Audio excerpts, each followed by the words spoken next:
Bonjour. Dimanche prochain, c'est Pâques et ça va être une très grande célébration.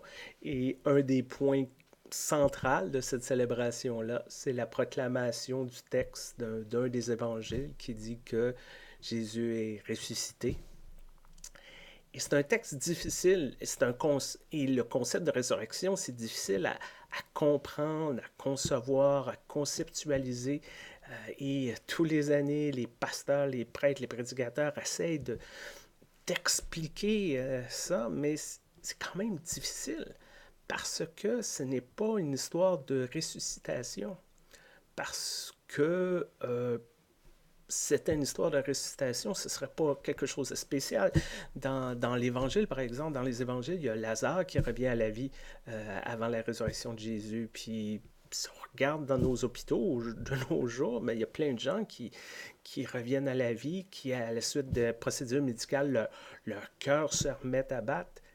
Ce qui est peut-être spécifique à cette histoire de la résurrection, c'est que peut-être que Dieu a pris un moment spécifique, un moment précis, pour nous ouvrir l'esprit, pour nous mettre au défi de voir des choses que peut-être qu'on n'avait jamais pensé, qu'on croyait peut-être pas, du moins qu'on n'est pas capable de toucher avec nos mains, voir avec nos yeux.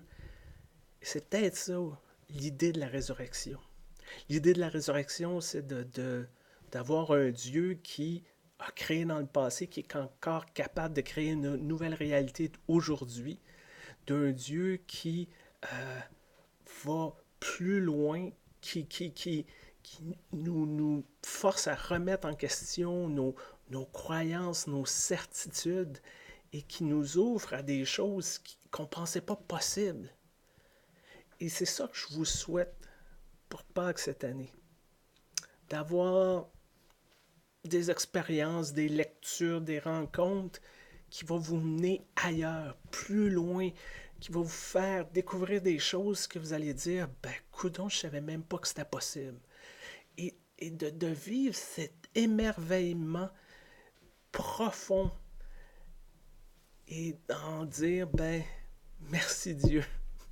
Merci mon Dieu de m'ouvrir et de accepter qu'il y a de quoi que je ne peux pas comprendre, mais c'est pas grave, ça existe quand même. Je vous souhaite ça. Je vous souhaite un merveilleux temps de Pâques et je vous souhaite beaucoup de bonheur avec amis, avec parents, avec collègues, avec plein de personnes autour de vous, qu'ils soient virtuels, qu'ils soient juste à côté de vous ou à travers l'écran. Je vous souhaite beaucoup de bonheur. Au revoir et à bientôt.